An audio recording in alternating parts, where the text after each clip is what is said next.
दर्शकों नमस्कार। नमस्ते हिमाचल कार्यक्रम में आप सभी का बहुत बहुत स्वागत है। भारत की भूमि सदियों से योद्धाओं की भूमि रही है। यहाँ की हर कला में आत्मा बसती है और हर युद्ध में साधना की छाया देखने को मिलती है। आज इस कार्यक्रम में आप हमारे साथ होंगे ऐसे प्राचीन रहस्य के सफर पर, जिसमें आपको न सिर्फ शारीरिक रूप से आप बलवान महसूस करेंगे, बल्कि आत्मा जो है वो भी आपकी जागृत होगी। ये है विरासत कलारी की कथा, जिसे हम कलरी पायटू या कलारी पायटू भी कहते हैं।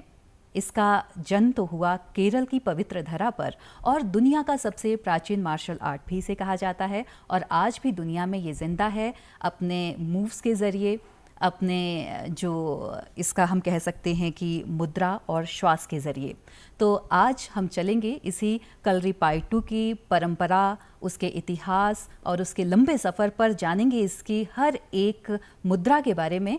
और हमारे मेहमान हमारे साथ इस कार्यक्रम में मौजूद हैं जो इस कला में पारंगत हैं। तो तहे दिल से कार्यक्रम में स्वागत करना चाहेंगे कमलकांत राणा जी का, जो कि हिमाचल में जाने जाते हैं राणा द वाइपर के नाम से। इसके अलावा फिटनेस यूट्यूबर ये हैं और घरेलू जिम के संस्थापक भी हैं। तहे दिल से स्वागत करते हैं कमलकांत राणा जी आपका इस कार्यक्रम में। जी बहुत बहुत थैंक यू मैम आपका।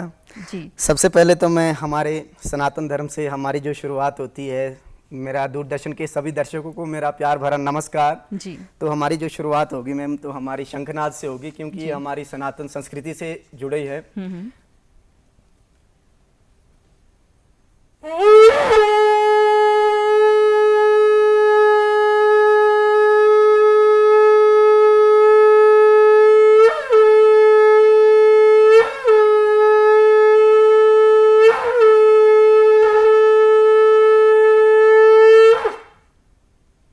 बहुत अच्छा लगा। कहते हैं कि जब भी कोई मंगल कार्य आपने शुरू करना हो तो शंखनाद से चारों तरफ का माहौल जो वो पवित्र हो जाता है और बहुत ही आंतरिक शांति मिलती है, जो हमने अभी महसूस की। जी मैम।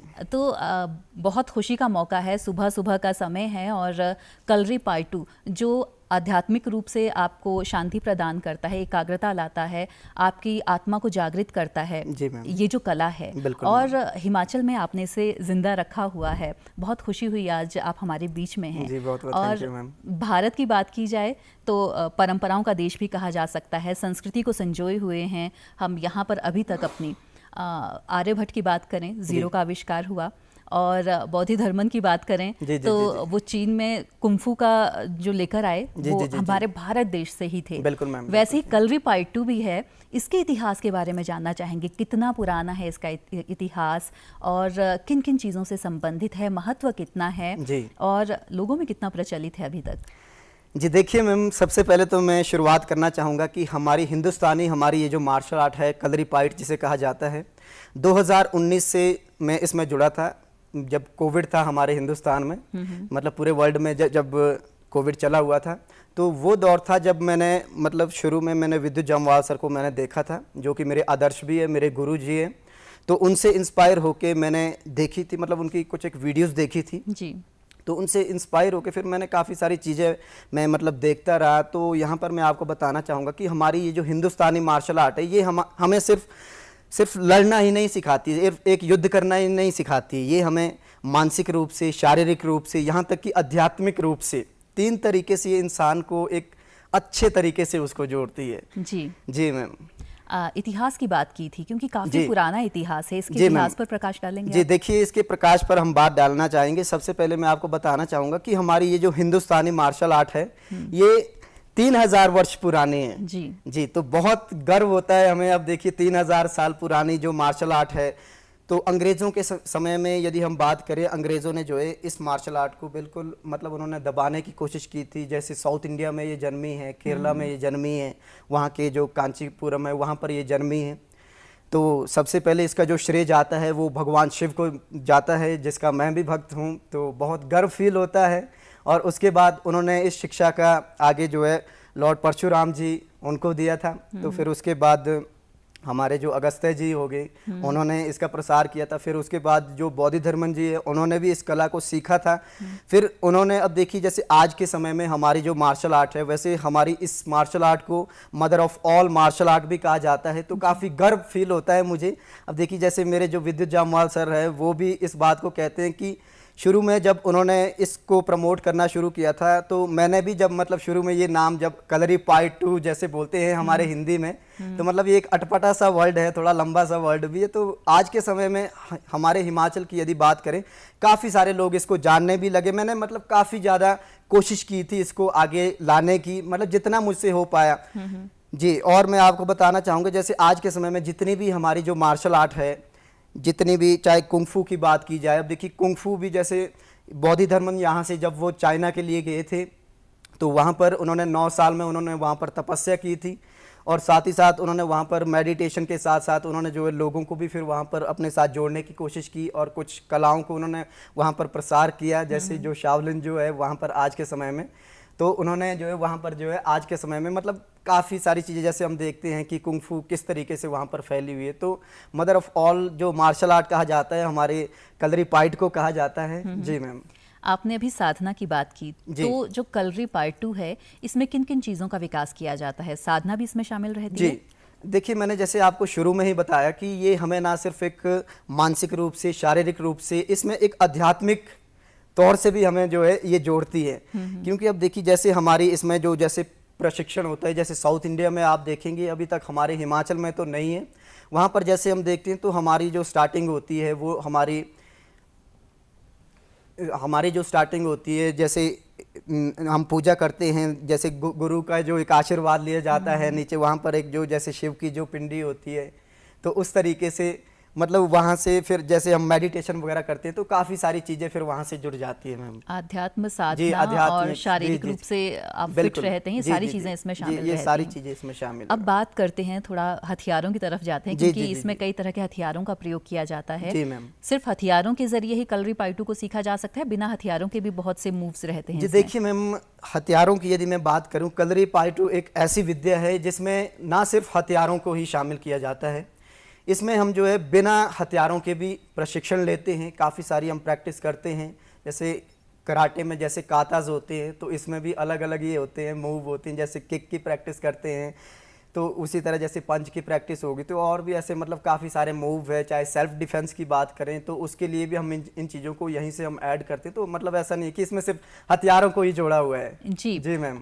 तो मुख्य तौर पर अगर हम देखें तो कौन कौन से हथियार हैं जिसका प्रयोग कलरीपायट्टू में किया जाता है? जी मैम, देखिए सबसे पहले तो इसमें जैसे बेयर हैंड की बात की जाती है कि मतलब उसमें कोई भी हथियार नहीं होता है। तो सेकंड हमारी आती है जैसे वुडन की हमारी जो लकड़ियाँ हैं, जैसे लॉन्ग स्टिक होती है, एक शॉर्ट स्टिक भी होती है, उसका भी यूज़ किया जाता है। तो इसी तरह जैसे हमारे जो स्टील के हमारे जो वेपन है, जैसे आपका स्वॉर्ड हो गया, इसी तरह जैसे हमारी उर्मी हो गई, इसी तरह और भी काफ़ी सारे वेपन्स है इसमें, जैसे योद्धाओं के पास जैसे जो होते थे, तो उस तरह की जो जैसे डैगर्स वगैरह हो गए, तो उस तरह के काफ़ी सारे अच्छे अच्छे वेपन्स है इसमें। जी मैम। और भी जैसे बात की जाती है, जैसे हम सोचते हैं कि हमारी ये जो मार्शल आर्ट है, ये हमें सिर्फ युद्ध करना ही सिखाती है जी, जहाँ पर एक इंसान मानसिक रूप से, शारीरिक रूप से, आध्यात्मिक रूप से हर तरफ से वो फिट रह रहा है। तो मतलब ये एक बहुत बड़ी बात है हमारे लिए। बहुत सारी शैलियां हैं इसमें। जी, हर एक कोई भी कला ले ली जाए, उसकी अलग अलग विधाएं रहती ही हैं। इसमें कौन कौन सी शैलियां हैं और कौन से क्षेत्रों में कौन सी प्रचलित हैं? जी देखिए मैम, शैलियाँ तो इसमें काफ़ी सारी इसमें शैलियाँ हैं मैम। जैसे हमारी बात की जाए, जैसे एक जो प्रैक्टिस होती है ना मैम, इसमें जैसे मेईपायट्टू से कहा जाता है, वो हमारे मलयालम की लैंग्वेज है। तो उसी तरह इसमें जो अलग अलग जैसे हमारे एनिमल जो मूवमेंट्स है वो भी है इसमें।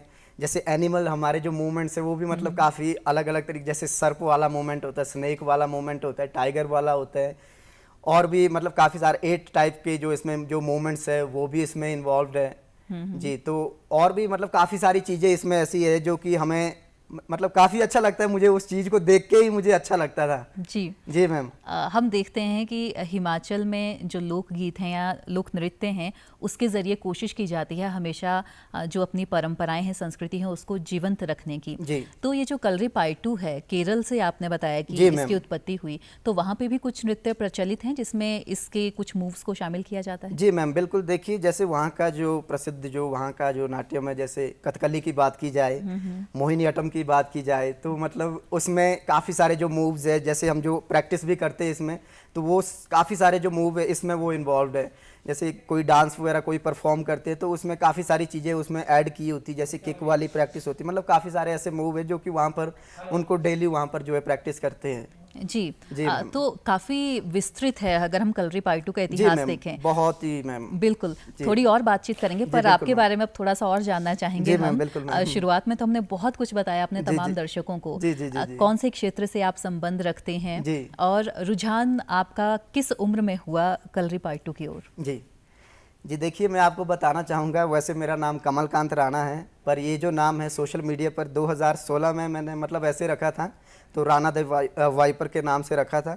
तो मेरी जो शुरुआत होती है, वैसे 2010 में मैंने शुरुआत कर दी थी अपने इस मतलब प्रैक्टिस की ओर। जैसे हमारे बॉडी बिल्डिंग, घर पर मैंने बॉडी बनाना शुरू किया था, तो उसके बाद मतलब लगा रहा, मैं प्रैक्टिस करने लगा रहा। शुरू में तो मैं ऐसे रैंडी ऑर्टन का मैं फ़ैन हूँ वैसे, जी। जैसे दवाई पर जो नाम है, तो वो मैंने अपने पीछे मतलब ऐसे शौक में लगाया था। जी, तो उसके बाद मैं फिर ऐसे प्रैक्टिस करता रहा। जैसे मेरे जो भाई वगैरह है फैमिली में, हमारे कज़न फैमिली में मेरे ब्रदर है, जैसे राकेश भाई, मैं उनका नाम लेना चाहूँगा, संजू भाई हो गए, बॉबी हो गया, मेरा छोटा भाई है।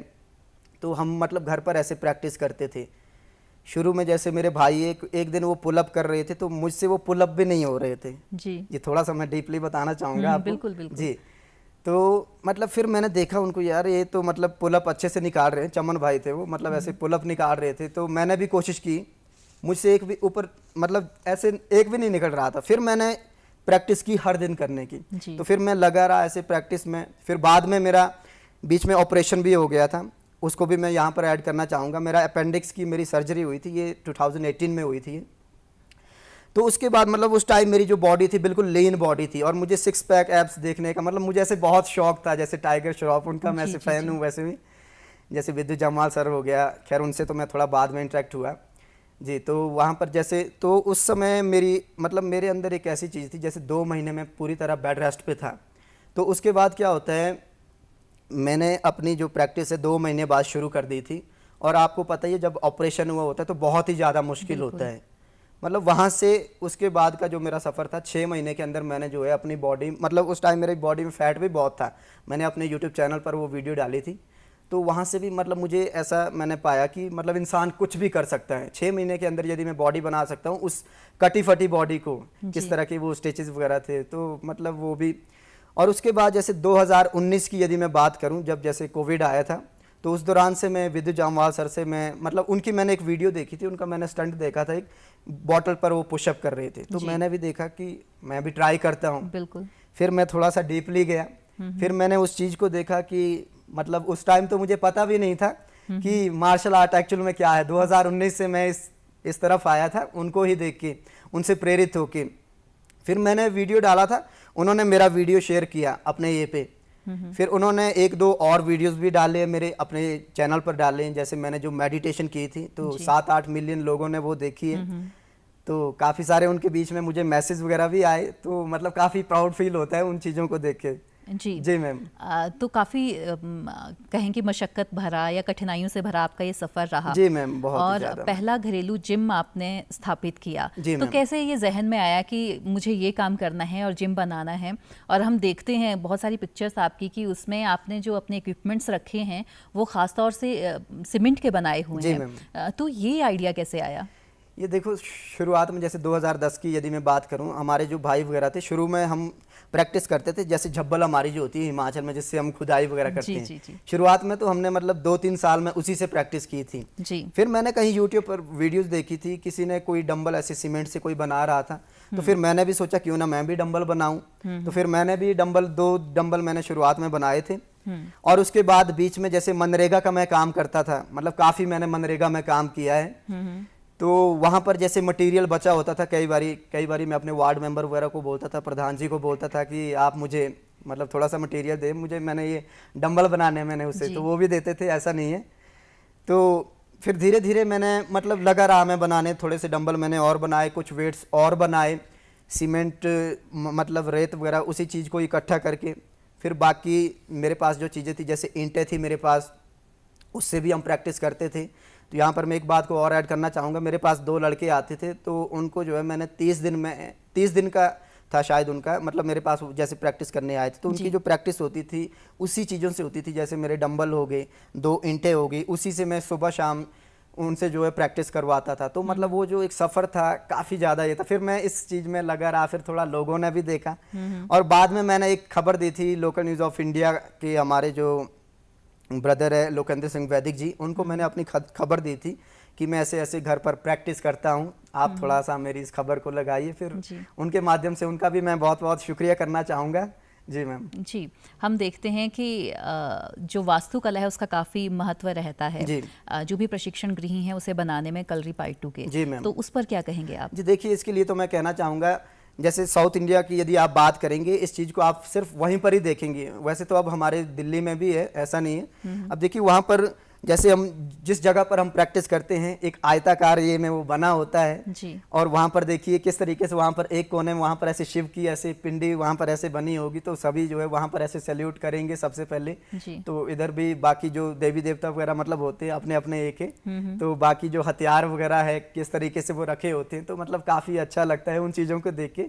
हमारी पुरातन हमारी जो संस्कृति है वो आज भी हमारे हिंदुस्तान में उसको आगे लाने की कोशिश कर रहे हैं, और मेरा भी प्रयास है मैम हमारे हिमाचल में लाने का उसको। जी, 2025 का ये जो वर्ष रहा आपके लिए काफी महत्वपूर्ण रहा। एक गोल्ड मेडल आपने जीता, एक सिल्वर मेडल आपने जीता नॉर्थ इंडिया में भी, हिमाचल में भी। उसके बारे में थोड़ा बताइए कि किस से संबंधित वो मेडल रहा और कैसे तैयारी की आपने? जी देखिए मैम, मैं आपको शुरुआत में यदि बताना चाहूँगा कि जैसे मिस्टर हिमाचल की यदि बात करें, मैंने मतलब कभी भी मैंने ऐसे प्रैक्टिस नहीं की कि मैं मिस्टर हिमाचल की तैयारी करूँगा या मिस्टर इंडिया की तैयारी करूँगा। मैं सिर्फ अपनी प्रैक्टिस में लगा हुआ था। पर बीच में एक ऐसा टाइम आया कि अभी 1 साल पहले की बात हुई है, 1 साल पहले, वैसे 1 साल भी नहीं हुआ, अभी 8-9 महीने ही हुए शायद, लोगों ने मुझे मतलब बहुत मुझे जलील करने की कोशिश की थी सोशल मीडिया के माध्यम से, कि मतलब उस टाइम मेरे पास कोई सर्टिफिकेट वगैरह कुछ भी नहीं थे जी। तो उसके बाद मैंने अपना जो प्रशिक्षण है, मैंने मतलब कराटे की क्लासेस मैंने शुरू की थी। तो मेरे जो गुरुजी है कपिल देव जी, उनका भी मैं बहुत बहुत शुक्रिया करना चाहूँगा कि उनके माध्यम से मैं जो है अभी तक ये जो मेडल वगैरह है ये उनको भी इसका श्रेय जाता है, और मेरे जो विद्युत जमाल सर है उनको भी, और मेरे जो पेरेंट्स है, बाकी मेरे जितने भी मुझसे जो लोग जुड़े हैं उन सभी को इसका जो क्रेडिट जाता है। तो यानी कि वो एक दौर था कि आप देख सकते हैं मेरे जो हाथ है अभी भी आप देखते हैं कि मतलब इसमें बिल्कुल ये पूरा मतलब उस टाइम से मैं बिल्कुल कंटिन्यू प्रैक्टिस में लगा हूँ, सुबह शाम की मतलब वो जो प्रैक्टिस है। चलो कुछ चीज़ों को मैं यहाँ पर बयान नहीं कर सकता हूँ। जी। तो जब बच्चों के नाम से पेरेंट्स को जाना जाए, बच्चों के पेरेंट्स को बहुत ज़्यादा खुशी होती है। जी मैम। तो आपके पेरेंट्स भी बहुत खुशी होंगे कि हमारे बच्चे ने इतना मुकाम हासिल कर लिया है और इतने अलग अलग नामों से उनके बच्चे को जाना जा रहा है। जी। आपने बहुत कुछ बताया कलरी पाइटू के बारे में। अगर प्रशिक्षण लेना है तो किस उम्र में प्रशिक्षण लेना शुरू कर देना चाहिए ताकि वो परफेक्शन आपके कला में आ सके? जी देखिए मैम, प्रशिक्षण की यदि मैं बात करूं ना, जैसे साउथ इंडिया में वहाँ के जो बच्चे हैं, जैसे विद्युत जमाल सर का एग्जांपल लेना चाहूँगा मैं। अब देखिए बार बार मैं यहाँ पर एग्जांपल क्यों ले रहा हूँ, अब देखिए यदि वो 3 साल की उम्र से उन्होंने शुरू कर दिया था, चलो वो कुछ देख भी रहे थे कि कोई तलवार चला रहा है, कोई डंडा घुमा रहा है, तो वो भी एक प्रैक्टिस थी। अब देखिए हमारे हिमाचल की यदि मैं बात करूँ, यहाँ का जो बच्चा है स्पोर्ट्स में आगे भी है, ऐसा नहीं है, पर कहीं ना कहीं यहाँ पर प्लेटफॉर्म की कमी है। अब देखिए जैसे मैं चाहता हूँ कि हमारी ये जो मार्शल आर्ट है यहाँ पर आए, तो बच्चों के लिए मैं ये कहना चाहूँगा कि 3-4 अब देखिए जैसे उत्तराखंड की बच्ची है, कभी वो मतलब उसका वर्ल्ड में उसका रिकॉर्ड बना था, 3 साल की बच्ची, वो फर्स्ट गर्ल है जो कि सबसे यंगेस्ट जो क्या बोलते हैं येलो बेल्ट बनी है अभी कराटे में। जी। तो ऐसा नहीं है कि मतलब बच्चों को जो है 3-4 साल की एज से ही उसको मतलब इस चीज़ की ओर उसको लाइए, उससे दिखाइए कि ये चीज़ एक्चुअल में है क्या। अब देखिए आजकल जैसे मेरे पास बच्चे आते हैं कि मतलब जैसे ये मेडल आए मेरे कि हमने भी आपकी तरह करना है। जी। तो काफ़ी अच्छा लगता है वो चीज़ सुन के। कोई बच्चे जैसे मैं मतलब हमारे घर की यदि मैं बात करूं, एक बार नीचे मैं रूम में था कहीं पर रहा हुआ, तो वहाँ पर जैसे मैं प्रैक्टिस कर रहा हूँ सुबह, तो वहाँ पर जो बच्चे हैं ऊपर, वो मुझे देख के ही मतलब ऊपर ऐसे लगे हैं प्रैक्टिस करने, दूर से ही लगे हैं, ऊपर से मैं उनको दिख रहा हूँ, उनको मतलब सुकून मिल रहा है जी। तो मतलब ये चीज़ काफ़ी अच्छी चीज़ें हैं। अब देखिए बच्चों में खुद ही इंटरेस्ट पैदा हो जाएगा। बिल्कुल। जी मैम। तो क्यूरियोसिटी अगर आपके अंदर है तो आप कुछ भी चीज़ बड़ी ही आसानी से जी सीख मैम, सकते बिल्कुल हैं। मैम, बिल्कुल। ये हमने देखा। जी। बहुत सी लड़कियों को हमने देखा, आप प्रशिक्षित कर रहे थे स्कूल्स में जाकर, और जी। निर्भया मिशन भी आपने एक शुरू किया है। जी। वो निर्भया मिशन क्या है और उद्देश्य क्या है इसके पीछे का? जी देखिए मैम, ये जो निर्भया हमारा जो मिशन है, इसके लिए तो मैं सबसे पहले आभारी हूँ पंकज सर का, जो कि हमारे चेयरमैन हैं हमारे कुल्लू के, जिन्होंने मुझे इसके लिए मुझे आगे लाया था। तो कुल्लू में लास्ट ईयर जो हुआ था हमारा डेमोस्ट्रेशन वगैरह भी हुआ था, तो वहाँ से शुरुआत हुई थी। हमारे पहले मेरे पास 3 स्कूल थे, तो उसके बाद मैंने काफ़ी सारे स्कूलों में, जैसे जुब्बल ब्लॉक की यदि मैं बात करूँ तो सारे स्कूल जो है मेरे पास थे। इसका हमारा जो मेन मोटिव था, ना सिर्फ हमने लड़कियों को ये दिखाना है कि आपने सिर्फ लड़ना ही सीखना है, मैं मतलब हर तरीके से एक लड़की को प्रिपेयर करता हूँ, चाहे मेंटली हो, फिजिकली हो, हर तरीके से, यानी कि उसको ऐसे जोड़ना है कि चाहे अध्यात्म की यदि मैं बात करूं, मैं इस चीज़ का भी जिक्र करता हूं, कहीं पर भी यदि मैं स्कूल में जाता हूं, मैं इस चीज़ को ज़रूर मैं जिक्र करूंगा। अब देखिए यहाँ पर इस वीडियो के माध्यम से मैं एक संदेश भी देना चाहूँगा सभी लड़कियों के लिए, महिलाओं के लिए। आप भी एक महिला हैं कि 24 आवर खुद को ऐसे अलर्ट रखना है, और साथ ही साथ कोई ना कोई एक्टिविटीज़ में आप, चाहे आपने पंच सीखा है, चाहे आपने एक किक मारनी भी सीखी है ना, यदि आपने हर दिन वो चीज़ प्रैक्टिस की है तो वही आपकी सेफ्टी के लिए वो काम करेगा। बिल्कुल। जी, बिल्कुल। तो ज़्यादा नहीं, बस इतना कहना चाहूँगा मैं यहाँ पर। जी, हमारे बहुत से खेल हैं जिनको अंतर्राष्ट्रीय स्तर पर पहचान मिली है, ओलंपिक्स में पहचान मिली है, तो आप चाहते हैं कि जो कलरी-पायटू है इसको भी अंतर्राष्ट्रीय स्तर पर पहचान मिले, और सरकार की तरफ से किस तरह की हेल्प चाहते हैं? जी देखिए मैम, सबसे पहले तो मैं जैसे सरकार की यदि मैं बात करूं, जैसे हमारे हिमाचल की ही यदि मैं बात करूं, जैसे हमारा WFF के द्वारा हमारा जो इवेंट करवाया जाता है, पिछले 9 साल से वो जो है काम कर रहे हैं। जैसे मनीष कश्यप जी के मैं बात करूं, उनका भी मैं बहुत बहुत आभारी हूं इस मेडल के लिए, जी। जिन्होंने मुझे ये प्लेटफॉर्म दिया था, और उन्होंने ही मेरी फीस वगैरह भी उन्होंने ही भरी थी जी। तो वो भी एक बहुत बड़े आइकनिक पर्सनैलिटी है हमारे हिमाचल में। तो अब देखिए इतने सालों से वो प्रोग्राम कर रहे हैं, वो सिर्फ अपने जेब से ही वो पैसा लगा रहे हैं। सरकार की तरफ से जब मैंने उनसे बातचीत की तो मतलब कोई भी ना उनके लिए कोई सहयोग मिल पा रहा है, ऐसा मतलब कुछ भी नहीं है ना आज तक मिला है। अब देखिए जैसे कलरी-पाइट की यदि मैं बात करूं तो मैं भी कोशिश कर रहा हूं, मैं टीका साहब से अभी तक मैं 4-5 बार मैं उनसे मिल चुका हूं इसी मिशन को लेके कि सर मैं कलरी-पाइट सीखना चाहता हूं। अब देखिए इसकी जो फीस है काफ़ी ज़्यादा है, अब देखिए 2.5-3-4 लाख के आसपास इसका जो खर्चा आ जाएगा, अब उतना मैं अफोर्ड नहीं कर सकता हूँ। मिडिल क्लास फैमिली से संबंध रखता हूँ, तो यहाँ पर मैं क्लियरली बताना चाहूँगा। तो मैं भी मतलब अगस्त्यम जो कलरी है इनकी एकेडमी है मैम, एक नीचे साउथ इंडिया में, तो वहाँ पर मैं जाना चाहता था, प्रशिक्षण लेना है मैंने। तो फाइनेंशियल स्थिति अच्छी ना होने के कारण मैं नहीं कर पा रहा हूँ उस चीज़ को, तो मैंने हिमाचल में लानी थी। खुद के लिए नहीं करना चाहता हूँ, मैं चाहता हूँ कि हमारा जो यूथ है वो आगे बढ़े, इस चीज़ में आगे आए। अब देखिए सरकार की तरफ से हमें कोई सपोर्ट नहीं मिलता है। जो अच्छी चीजें, नशे की जैसे बात करते हैं हमारे हिमाचल में कि नशा दूर कीजिए, अब देखिए यदि इस चीज का यदि यूथ नशा करेगा तो मतलब हमारा हिमाचल भी कहाँ तक जाएगा। अब देखिए जैसे आपने बात की कि ओलंपिक में इसे ऐड करना चाहिए, बिल्कुल इसे, इस गेम को जो है ओलंपिक में इसे ऐड करना चाहिए। अब देखिए हमारी विरासत की देन है, हमारी हिंदुस्तानी जो मार्शल आर्ट है, तो मैं तो इतना कहना चाहूँगा कि हमारी जो सरकार है, चाहे मोदी जी की मैं बात करूँ, कि आप हमारी हिंदुस्तानी मार्शल आर्ट को आप ओलंपिक में आप ऐड कीजिए। और साथ ही साथ मैं विक्रमादित्य सिंह साहब जो हमारे रामपुर बुशहर से ही संबंध रखते हैं, तो मैं भी वहीं से संबंध रखता हूं, तो उनके लिए भी मेरी रिक्वेस्ट है उनसे कि मैं इसका प्रशिक्षण लेने यदि जा रहा हूं तो आप मेरा सहयोग कीजिए। मैं क्लियरली बताना चाहूंगा क्योंकि मैं मिल भी चुका हूं उनसे। जी। नशा मुक्ति पर आप कार्य कर चुके हैं, इसके अलावा स्वच्छता अभियान पर आप कार्य कर चुके हैं। किस तरह से काम कर रही है आपकी टीम और कितनी सफलता हासिल कर चुके हैं अभी तक आप? जी देखिए मैम, नशा मुक्ति की यदि बात की जाए, शुरुआत की थोड़ी सी यहाँ पर मैं बात बताना चाहूँगा कि हमारा जो गांव है चकलोट, मेरा जो गांव है, वहाँ पर जो है मतलब नशे का ऐसे जो माहौल था मतलब काफ़ी ख़राब था शुरू में जी। तो वहाँ से मैंने कुछ एक चीज़ें ऐसी देखी थी कि मैंने अपना जो यूट्यूब चैनल भी जब शुरू किया था तो वहाँ पर मैंने देखा था कि मतलब यूथ में जो है नशा बहुत ज़्यादा है। तो मेरी एक कोशिश थी कि यूथ को जो है फिटनेस की ओर लाना। तो मैंने एक मतलब नारा, स्लोगन कहना चाहूँगा मैं उसको कि नशा मुक्त फिट हिमाचल, नशा छोड़ो बॉडी बनाओ। ये मैंने एक शुरुआत की थी 2019 से, ये मेरी शुरुआत हुई थी अपने चैनल के माध्यम से। तो इसके लिए भी मैं मतलब काफ़ी सारा, आपको पता ही है समाज सोशली जब आदमी को काम करना पड़ता है तो उसको बहुत कुछ सुनना पड़ता है। मैंने लोगों से मतलब बहुत कुछ सुना, लोगों की मतलब ऐसे हमने मतलब जहाँ पर हम देखते थे गांव में कि कोई शराब बेच रहा है, हमने काफ़ी ज़्यादा कोशिश की कि वो चीज़ बंद हो।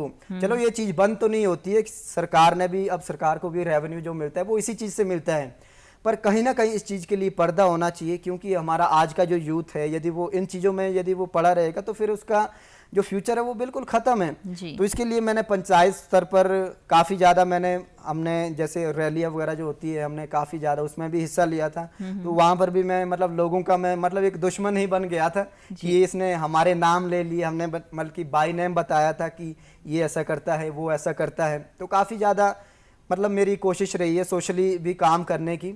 जी मैम। जी, कलरी पायट्टू की इस साधना की बात की जाए तो 1.5 घंटा बर्फ में आपने साधना करके एक रिकॉर्ड कायम किया है। जी। तो क्या कहानी है इसके पीछे की, और जहन में कैसे आया कि मुझे 1.5 घंटा या इससे ज़्यादा का भी शायद आपने सोचा होगा, तो ये रिकॉर्ड कायम किया आपने? जी देखिए मैम, जैसे हमारे हिंदुस्तानी मार्शल आर्ट कलरी पाइट की जैसे बात की जाए तो यहाँ ये एक पावरफुल की बात की जाती है कि इंसान के अंदर एक शक्ति आएगी, चाहे मानसिक रूप से हो, शारीरिक रूप से हो, आध्यात्मिक रूप से हो। तो इसमें वो सारी चीज़ें यहाँ पर ऐड होती है। अब देखिए जैसे मैंने विद्युत जामवाल सर को मैंने देखा था कि वो जो है आइस में मेडिटेशन करके उन्होंने 3 घंटे का रिकॉर्ड बनाया था। क्या बात है। पर जब तो उनका वो हिंदुस्तान में मतलब पहला रिकॉर्ड है वो। जी। तो मैंने भी मतलब जब हम प्रैक्टिस करने गए थे, मेरा ये उद्देश्य नहीं था कि मैं कोई रिकॉर्ड बनाऊंगा, मेरा सिर्फ ये उद्देश्य था कि मैं जो है वहां पर सिर्फ मेडिटेशन करने जाऊंगा। जी। फिर मेरे साथ मेरा छोटा भाई था, हमने लाइव हम रिकॉर्ड कर रहे थे, एक दूसरा फोन हमने लगाया था, एक से वो मतलब ऑन रिकॉर्ड कर रहा था। तो फिर हमने देखा कि वो जो वीडियो है हमारी मतलब 1.5 घंटे से ऊपर चली गई थी वो। अब आप देख सकते हैं मतलब मेरा ऐसा कोई उद्देश्य नहीं था कि मैंने रिकॉर्ड बनाना है। यदि मैं उद्देश्य की ये से गया होता फिर मैं उस तरीके से तैयारी करके वहां पर जाता, शायद वो आज भारत में रिकॉर्ड बनता या वर्ल्ड में रिकॉर्ड बनता। वर्ल्ड में भी जो रिकॉर्ड है 3 घंटा ऐसे है, कुछ 4-5 मिनट ऐसे है शायद जी, जो वर्ल्ड का जो रिकॉर्ड है। जी जी। तो मतलब ऐसा कुछ नहीं है कि मतलब मैंने ऐसा इसके लिए कोई तैयारी की थी। हाँ, यहाँ पर मैं एक बात का जरूर जिक्र करना चाहूँगा कि पिछले मतलब जैसे 3 साल हो चुके मुझे अभी, मतलब मैं ठंडे पानी से ही स्नान करता हूँ, चाहे मैं किसी भी लोकेशन में हूँ, चाहे किन्नौर में हूँ। जैसे अभी पीछे मैं गया था ऊपर हमारा ये 15-20 वाला जो एरिया, वहाँ पर गया था मैं, तो वहाँ पर भी मतलब वहाँ यदि आप सिर पर भी ऐसे पानी डालेंगे ना वो बहुत ही मतलब कंट्रोल नहीं कर सकता है ठंडे पानी से। तो बहुत ही मतलब ये होता है वो। जी। आयुर्वेदा और चिकित्सा से क्या कलरी पायट्टू का कोई संबंध है? अगर है तो किस तरह की चिकित्सा इसमें की जाती है? जी देखिए मैम, हमारी जो ये जो मार्शल आर्ट है इसमें आयुर्वेदा को भी इसमें ऐड किया हुआ है। जैसे पुरानी हमारी जो थेरेपी होती है, जैसे मतलब किसी की बॉडी में कोई भी बीमारी है, डिजीज़ की यदि हम बात करें तो वहाँ पर जैसे मसाज का वहाँ पर है, और जैसे जड़ी बूटियों से रिलेटेड यदि कोई भी जो फैसिलिटी है तो इसमें हर एक चीज़ों को इसमें ऐड किया हुआ है। तो ऐसा नहीं है, अब देखिए मान लो मैं एक्सरसाइज कर रहा हूँ, मैं हर दिन यदि कोई प्रशिक्षण लेने भी यदि वहाँ पर जाता है तो उसकी मसाज होती है, पूरी एक थेरेपी होती है जी, जो कि हमें मतलब हर तरीके से हमारी बॉडी के एक एक सेल को वो अच्छे से रखेगी। जी, हम कलरी पायट्टू के बारे में इतने उत्सुक हुए क्योंकि नाम ही इतना यूनिक सा था। तो जब सर्च किया तो हमने देखा कि जब इसमें मालिश की जा रही है तो पैरों के माध्यम से। जी, पैरों के माध्यम तो से। वो क्या रीजन है कि पैरों के माध्यम से? देखिए अब देखो, मान लो यदि मैं कहीं वहां पर प्रशिक्षण लेने गया हूँ तो मेरे ऊपर जैसे वहां पर जो बोलते हैं 80 किलो का आदमी होगा या 90 किलो का आदमी होगा, वो मेरी फुल बॉडी की मसाज करेगा। अब देखिए फुल बॉडी का वेट कैसे पड़ेगा मेरी बॉडी पे। तो अब एक एक नस जब ऐसे प्रेस होगी तो मतलब बॉडी भी मतलब ऐसे मतलब बहुत ही ज्यादा वो चीज तब सहन करनी ही पड़ेगी। अब देखिए ना, वो हमें मतलब हमारी बॉडी का चाहे ब्लड सर्कुलेशन की बात करें, हर तरीके से हमें वो जो है फिट रखेगा। जी मैम। जब इसका प्रशिक्षण शुरू किया जाता है, आपने प्रशिक्षण लेना शुरू किया, तो कौन कौन सी दिक्कतें आती है? अगर बॉडी की ही बात करें, क्योंकि स्टिफनेस होती है जब हम कोई भी काम शुरू करते हैं, और जो पेन है वो बहुत ज़्यादा होती है, तो उससे रिलीफ कैसे लिया जाता है? जी, अब देखिए जैसे मेरे इसके प्रशिक्षण की यदि मैं बात करूं, मैं अभी तक मतलब इसमें ऐसा कोई भी महारत हासिल नहीं हूं, मतलब ऐसा कुछ भी नहीं किया है। मैंने जो है YouTube चैनल के माध्यम से मैंने देखना शुरू किया था, विद्युत जामवाल सर को वीडियोस मैंने देखी थी, और कुछ कलरी पाइट की हमारी जो साउथ इंडिया की जो अलग अलग जो एकेडमीज की जो वीडियो है उनसे देखकर ही मैं मतलब इस चीज को देखता था और प्रैक्टिस करता था। बाकी मुझे भी अभी तक ऐसा कोई अनुभव नहीं है, ना मैं वहां पर गया हूँ जी। तो मतलब यदि जैसे आयुर्वेदा की यदि इस चीज़ों की यदि हम बात करें तो वो हमारी बॉडी के लिए मतलब हर तरीके से मतलब इंसान ऐसा रहेगा कि मतलब मैं किसी अलग ही दुनिया में हूँ। जी। जी तो आपने जो जिम खोला है, घरेलू जिम है, जी मैम। और आपने जितने सारे मेडल सब आपके पास हैं, जी, ठीक है, ट्रॉफीज आपके पास हैं, जी। तो लोग कितने आकर्षित हुए इस कला को सीखने के लिए और आपके पास कितनी रुचि के साथ, कितने उत्साह के साथ आते हैं? जी, अब देखिए मैम, आज के समय में यदि मैं बात करूं तो आज के समय में तो अब बच्चा बच्चा जानने लगा है कि कलरी पाइट भी कोई विद्या है हमारे हिमाचल में, कोई सिखा रहा है, कोई बता रहा है हमें। जी। आज के समय में काफ़ी सारे लोग मतलब इसको जानने की कोशिश कर रहे हैं, तो काफ़ी अच्छा लगता है उस चीज़ को देख के कि चाहे यूथ की बात करें, काफ़ी सारे लोग मिलते हैं मुझे कि यार आप उस कला को मतलब प्रैक्टिस करते हो। एक टाइम ऐसा था कि मतलब शुरुआत में मतलब हिमाचल में तो इस चीज़ का जिक्र ही नहीं था। आज से 5-6 साल पहले की यदि मैं बात करूं, मतलब मैं भी मतलब ऐसे देखता था सोशली, जैसे मैं जुड़ा था, मतलब इस चीज़ का कहीं भी कोई जिक्र नहीं करता था। तो फिर मैंने भी मतलब इस चीज़ का जिक्र करना शुरू किया। हमारी इतनी अच्छी जो मार्शल आर्ट है जिसको अंग्रेजों के द्वारा जो दबाया गया था, अब वही अंग्रेज जो है हमारे हिंदुस्तान में, अब देखिए नीचे जो एकेडमी बनी हुई है फॉरेन से, वहां पर वही लोग इस चीज को सीखने आ रहे हैं। देखिए ना, इतनी बड़ी मार्शल आर्ट है जो कि खत्म हो गई थी, अंग्रेजों ने बैन कर दिया था क्योंकि इसमें चीजें ही कुछ ऐसी है। जी मैम। पानी में भी हमने आपको प्रैक्टिस करते हुए देखा, साधना करते हुए देखा, तो कितने मड समय तक थेरेपी आपने वाला। पानी में भी की और इसके फायदे क्या हैं और नुकसान क्या है नुकसान या नहीं जी, है? अब देखिए जो मड थेरेपी वाला बोल रहे हैं ना आप, जी, तो अब देखिए इसके जो फायदे हैं हमारी बॉडी के लिए, पहले जैसे स्किन की यदि मैं बात करूं, स्किन के लिए बहुत ही ज़्यादा बेनिफिशियल है। जैसे आज के समय में जैसे हम क्रीम वगैरह जैसे इन चीज़ों का हम यूज़ करते हैं, तो मतलब यदि इंसान यदि एक मिट्टी लगाकर हर दिन, अब देखें जैसे पुरातन हमारी जो संस्कृति बोलती है, पुराने जो लोग होते जैसे अखाड़े में जो होते थे, वो किस तरीके से वो अखाड़ों में ही अपनी प्रैक्टिस करते हैं।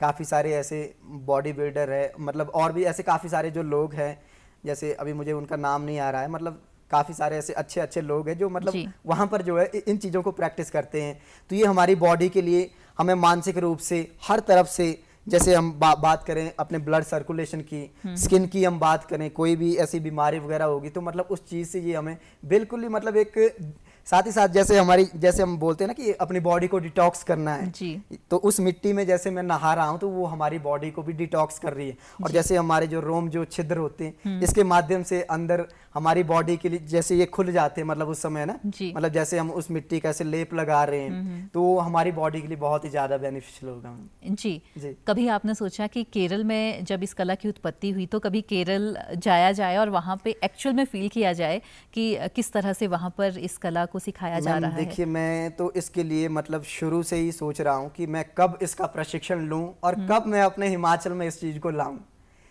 पर शुरुआत में तो ऐसा कुछ भी नहीं था कि मैं वहाँ पर जाऊँ, मैं भी इस चीज़ को सीखूं। पर अब एक मतलब ऐसा टाइम आ चुका है कि मैंने वहाँ से वो चीज़ सीखनी है, पर मैं मतलब एक ही चीज़ से ड्यू टू फाइनेंशियली मैं जो है वहाँ पर नहीं जा पा रहा हूँ क्योंकि खर्चा वहाँ पर बहुत है मैम। अब देखिए मुझे वहाँ पर रहना पड़ेगा, फिर प्रशिक्षण लेने की जो फीस है मतलब डेली का 2000-3000 के आसपास आएगा मेरा हर दिन का। अब देखिए प्रशिक्षण भी यदि ऐसा नहीं है कि मैं 1 महीने 2 महीने में प्रशिक्षण लूं और मैं यहाँ पर आर्ट सिखा रहा हूँ लोगों को बेवकूफ़ बना के, वो चीज़ थोड़ा नहीं होती है। तो इसके लिए मतलब ये रख लो आप, पैसों की दिक्कतों की वजह से मैं वहाँ पर नहीं जा पा रहा हूँ। अब सोच तो मैं भी रहा हूँ कि यदि हमारी सरकार कुछ ऐसा करती है कि मैं अपने हिमाचल के लिए कुछ करूँ, मेरी कोई सहायता करे, तो मैं भी अपने हिमाचल में, मतलब मेरा एक उद्देश्य मैम अभी का बना हुआ। आज यदि ये जो मेडल है ना मैम, जो आप ये देख रहे हैं जी, तो ये मेडल के माध्यम से मैं कहना चाहूँगा कि मेरा जो उद्देश्य है हिमाचल में हर घर में मेडल लाना।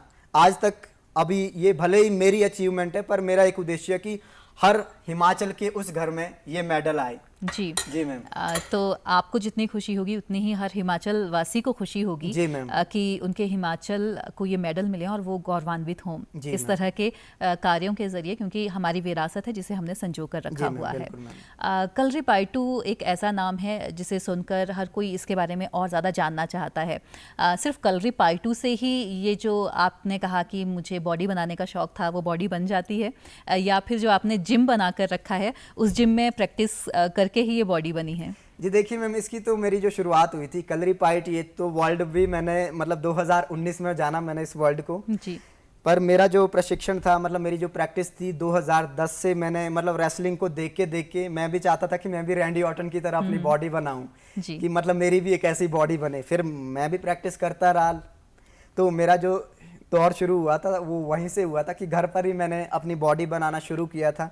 ये तो 2019 से फिर मैंने मतलब वो चीज़ें मैंने अभी तक मैंने छोड़ी हुई है कि डंबल उठाना, मतलब उस चीज़ को लिफ्ट करना। अब करंटली मैं जो काम कर रहा हूँ हमारी मार्शल आर्ट पर ही मैं मतलब पूरी फोकस्ड होकर मैं काम कर रहा हूँ। जी मैम, तो पूरा जो श्रेय जाता है वो मेरा मतलब शुरुआती जो दौर था, मतलब घर पर मैंने जो बॉडी बनाना शुरू किया था, चाहे वो डंबल से, चाहे मैं पुशअप कर रहा हूँ, चाहे पुलअप कर रहा हूँ। जी तो मैम। कितना समय प्रैक्टिस के लिए आप देते हैं? मॉर्निंग में ही प्रैक्टिस करते हैं या संध्या काल में जी भी? देखिए मैम, अभी करंटली मेरी जैसे अपने गुरु जी कपिल देव जी, उनको मैं शत नमन करना चाहूँगा। उनके संदिग्ध से मैं जो प्रैक्टिस कर रहा हूँ, ये मेरी मतलब ये रख लो आप, कभी सुबह के 3 घंटे भी हो जाते हैं, कभी 2 घंटे भी हो जाते हैं, फिर शाम को भी वैसे हैं, थोड़ा सा मतलब 1-2 घंटा वो तो मतलब नॉर्मल ही है। जी। तो प्रशिक्षण को मतलब टाइम देना पड़ता है। बाकी ऐसा नहीं है कि मेरा कोई फिक्स शेड्यूल है कि मैंने 1 घंटे प्रैक्टिस करनी है, 2 घंटा। मेरा मतलब मेन जो मोटिव है वो सिर्फ ये है कि उसमें क्वालिटी होनी चाहिए। जी। अब बोलने के लिए तो मैं आपके पास बोलूंगा कि मैं जी 3 घंटा प्रैक्टिस करता हूँ, पर वो जो मेरी प्रैक्टिस होती है ना मैम, चाहे मैं 1 घंटे में भी कर रहा हूँ। अब देखिए, मैं कुछ टाइम पहले मैंने मतलब इलेक्ट्रिशियन का काम किया था, जी। कहीं पर मैंने और भी काम किया था, तो वहां पर भी मैं रात को 8-9 बजे होता था मैं प्रैक्टिस करने लगा हुआ, जहाँ पर लोग अपने खाना खाने चले जाते थे। जी। जी। मैं प्रैक्टिस के लिए टाइम देता था, क्योंकि दिन भर काम करना, अब खुद की मजबूरी भी कुछ ऐसी है कि वो काम भी जरूरी है और वो प्रैक्टिस भी जरूरी है, नहीं तो ये मेडल आज आपके सामने यहाँ पर नहीं होते। जी, कहते हैं जब आप में किसी भी काम को करने का जुनून है, तो जो भी आपने लक्ष्य निर्धारित किया है उस लक्ष्य से आप पीछे नहीं रहेंगे, उसको पाकर ही रहेंगे। जी मैम। अब आपके थोड़े से इंटरेस्ट के बारे में बात करते हैं। ये तो आपकी एक रुचि है ही कि आपने ये कला सीखनी है, इसके अलावा और क्या क्या शौक हैं आपको? जी देखिए मैम, इसके अलावा जैसे शुरुआत की यदि मैं बात करूं, मुझे सिंगिंग का बहुत ही ज़्यादा मुझे शौक था। जी। जैसे मैं 2006 में 6th क्लास में जैसे मैं आया था, तो वहाँ से मैंने मतलब सिंगिंग का मतलब वो दौर आया था 3-4 सालों में, 8-9 तक मैं मतलब डिस्ट्रिक्ट लेवल, स्टेट लेवल तक मेरा सिलेक्शन हो गया था।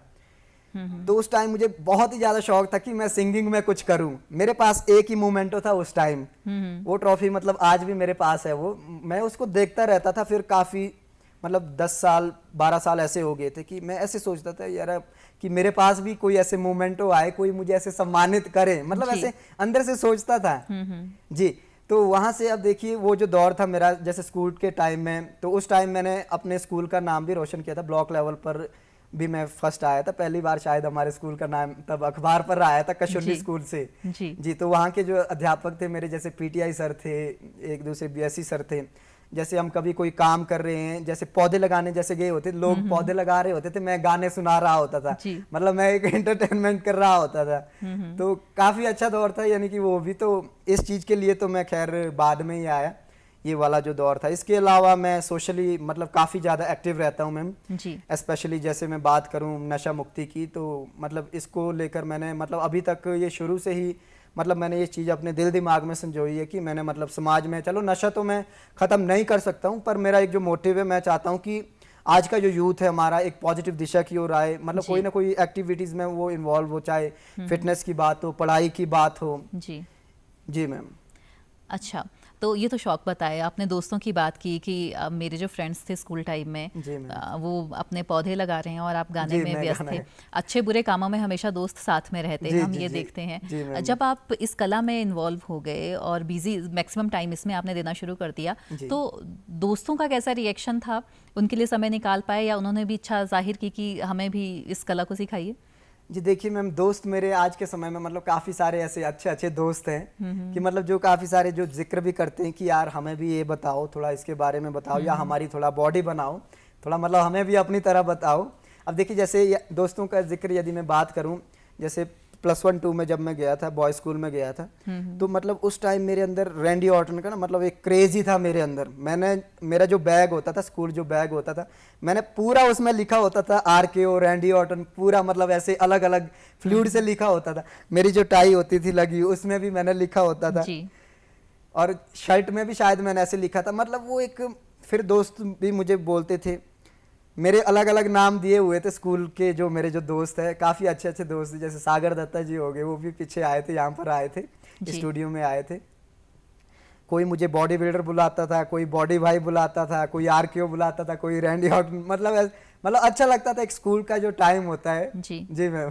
तो भविष्य में और क्या कुछ करने की सोची है आपने, या और कोई अचीवमेंट जो आप साझा करना चाहेंगे हमारे तमाम दर्शकों के साथ? देखिए मैम, भविष्य की यदि मैं बात करूं, मैं फिर उसी बात पर आना चाहूँगा। हिमाचल सरकार से मेरा यही निवेदन है, यदि आप मेरा सपोर्ट करते हैं इस प्रशिक्षण के लिए तो मुझे भेज दीजिए, क्योंकि मतलब मैं उतना अफोर्ड नहीं कर सकता हूं कि मैं एक टीचर बनकर वहां से आ पाऊं जी। क्योंकि खर्चा उसके लिए बहुत लगेगा। फिर मेरा जो मोटिव है, मैं चाहता हूं कि हमारा जो यूथ है वो फिटनेस की दिशा में, ना सिर्फ फिटनेस की यहाँ पर मैं बात करना चाहूंगा, उसको हर तरीके से उसको प्रिपेयर करना है, चाहे स्टडी के क्षेत्र में हो, चाहे स्पोर्ट्स के क्षेत्र में हो, चाहे फिटनेस, मतलब जो भी है।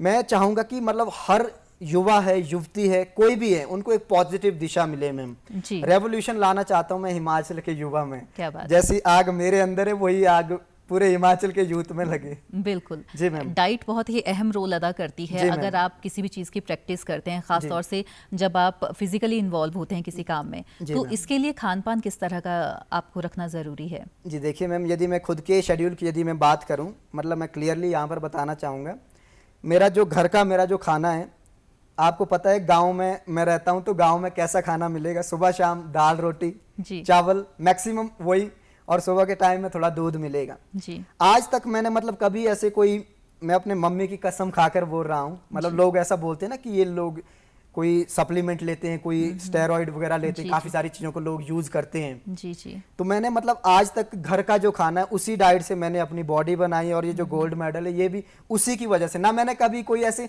फिक्स शेड्यूल बनाया, पर मेरा फिक्स शेड्यूल एक था सिर्फ कि मैंने 3 टाइम प्रॉपरली खाना खाना है। सुबह का जैसे 8-9 बजे की बात है, फिर जो लंच टाइम है 1 बजे, और शाम का जो डिनर है वो 8-9 बजे, मतलब जो भी है ये 3 टाइम मेरा मतलब ऐसे फिक्स था कि मतलब ये 3 टाइम मैंने पकड़ना ही है, और वो अभी तक वो शेड्यूल चला है। कहते हैं सुबह जल्दी उठते हैं तो उससे आप में एक अलग एनर्जी आती है जी मैम। 8 बजे अगर आप अपना भोजन ग्रहण करते हैं प्रातः काल का, तो सुबह उठते कितने बजे हैं फिर?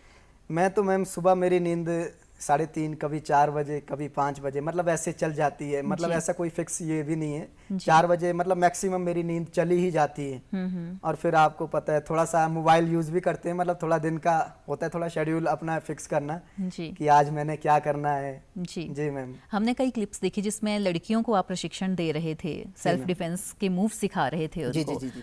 तो उसके बाद वो लड़कियां कितनी कॉन्फिडेंट आपने देखी, और कितना जरूरी है लड़कियों के लिए? जी अब देखिए मैम, जैसे मैं सेल्फ डिफेंस की बात करूं, अभी कुछ टाइम पहले की बात है जब मैंने सेल्फ डिफेंस की ट्रेनिंग दी थी, तो शुरुआत में जब मैं गया था वहां पर, तो वहां की जो लड़कियां थी मतलब उनके अंदर ना कोई एनर्जी थी जी। ना मतलब वो खुद से मतलब ऐसे कुछ भी नहीं थे, मतलब जीरो कहना चाहूंगा मैं।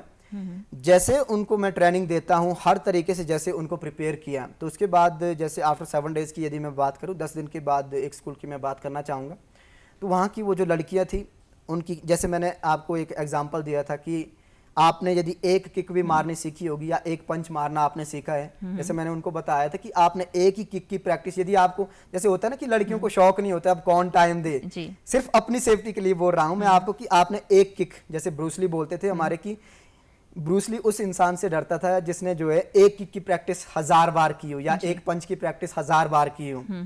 तो वही मैंने वहां पर पाया कि उन्होंने जैसे बार बार उन्होंने प्रैक्टिस की, तो एंड में जब मैंने देखा कि उनका जो रिजल्ट है वो बहुत ही ज्यादा बेस्ट था। जैसे एक किक मैंने बताई थी ब्लेड किक, तो ब्लेड किक की मतलब जब वो मार रहे हैं, वो मतलब ऐसे मार रहे हैं कि पूरा कॉन्फिडेंट होके कि सामने वाले को मतलब 5 सेकंड नहीं लगेंगे, सामने वाले को वो मतलब ऐसा कर देंगे पूरे जोश के साथ, पूरे जोश के साथ। ठीक है जी मैम। कमलकांत राणा जी, आप हमारे इस कार्यक्रम में आए और अपने अनुभव हमारे साथ साझा किए, इसके लिए आपका बेहद शुक्रिया। अब अपने तमाम दर्शकों से भी चाहेंगे इजाजत, आज्ञा दीजिए, नमस्कार।